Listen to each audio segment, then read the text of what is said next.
Hello, it's the 17th of March and it's a bit of a dull day here in the garden, but there's lots to do at this time of year and I'm out here planting strawberries. These are going into some containers that I built a month or two ago. I actually did a video about that. I'll put a link down below. But basically these are recycled oak. You don't have to use fancy materials for containers. There's one there that I planted out last year. That's a vegetable box from a greengrocers. They were going spare up the road, so I grabbed them, and that's an ideal container. Actually, it's got holes in the bottom to drain it. I put it up on bricks to keep the strawberries off the ground, and I get a good crop of those. That was planted out last year, that one. So whatever you want to use, it doesn't really matter. Strawberries don't mind. I find that containers are a really good way of growing them. First of all, strawberries seem to like the drainage. Secondly, they keep the berries off the ground a bit, so they're not hanging on the ground. Thirdly, they're easy to net. Fourthly, you can move them around. Strawberries love a sunny spot, so if you suddenly find that where you've got them isn't the sunniest spot, you just put them somewhere else. Another option a container gives you, if you fancy an earlier crop, you pick up the whole container, put it in your greenhouse in the early spring and watch strawberries come up to a month early. The mixture I'm using for my planting, obviously you can use a bought compost. There's some good compost out there, but I use a mixture that I make up myself. This is half compost from my bin and half garden soil. Just chop the compost up with a spade and remove the stones. I've got quite a good mixture like that. That's my standard planting medium. I use this for absolutely everything, and it is ideal for these strawberries as well. So what am I doing here? Well, I've spaced them out. They're about 8 inches apart. You can cram them in a bit more if you want. You tend to get a bigger crop if you've got your plants closer together, but you don't get very big strawberries. So 8 inches kind of works for me. The plants that I'm putting in these containers here, I've actually mail ordered. They're very easy to propagate, and I'll show you in a minute how to do that from your own stock. But I just fancy some different varieties. And when you mail order them, they come dry rooted. Look a bit like that.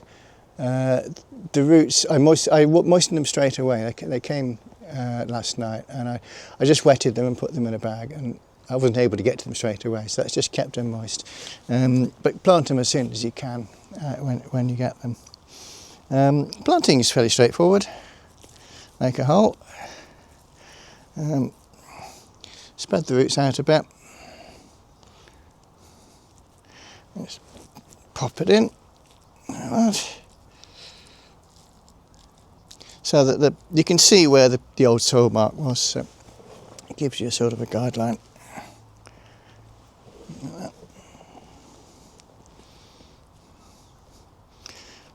There we go. Pop on a bit of water.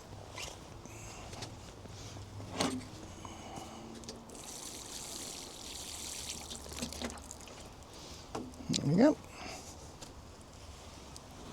And you'll see, you can see that they're starting to sprout already, but they should quickly establish here. You'll get a little crop in your first year. Next year you won't be able to move for strawberries.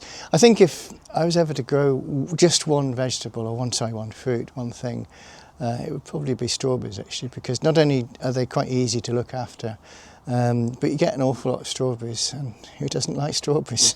You can't ever have too many. I'll just show you what I would do if I was propagating my own stock. Here's a row I've established last year, just on the top of a wall here, which is another really good spot to have strawberries. And these plants in the autumn, they produced runners all over the place. I've since chopped the runners off, but I left one or two of the self-planted strawberries. These are little plants that come from the runners, just so that I'd have some plants to propagate at this time of year. And you'll find, just dig it up. Yep.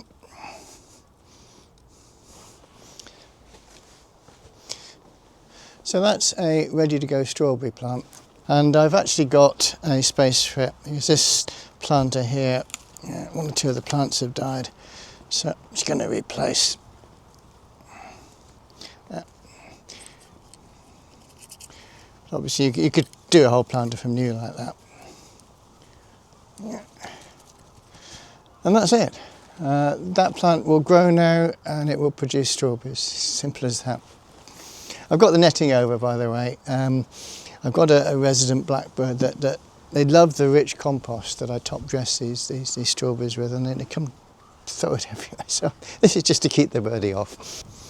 But back at my planters here, because it's quite fresh at this time of year, and they may well have been bought on in a greenhouse, the plants I bought, I'm just going to cover them down with fleece just for a few weeks. Again, it'll also keep that ravening blackbird off. Just to stop them being too shocked, give them a chance. Also get a bit more warmth, again, which will help them establish. I mean, you can fleece a established container of strawberries as well, if you want a slightly earlier crop. Let's just weight it down there with a few bricks. So yeah, so I'll keep watering these for the next few weeks as we go into summer. I'll get a little crop of strawberries off if they establish well. They'll go quite well, but it's in next year that I'm expecting a big crop of strawberries. And these two containers here, during the summer months while they're producing, will produce more than enough strawberries for my wife and I, the odd visitor, and in a good season, strawberry jam as well. They're very, very productive plants, and I'd advise anyone to grow them. The great thing about little containers like this is you don't even need a garden. You just need a bit of patio or something, and off you go. And they are ever such easy to plants to grow, and very, very rewarding.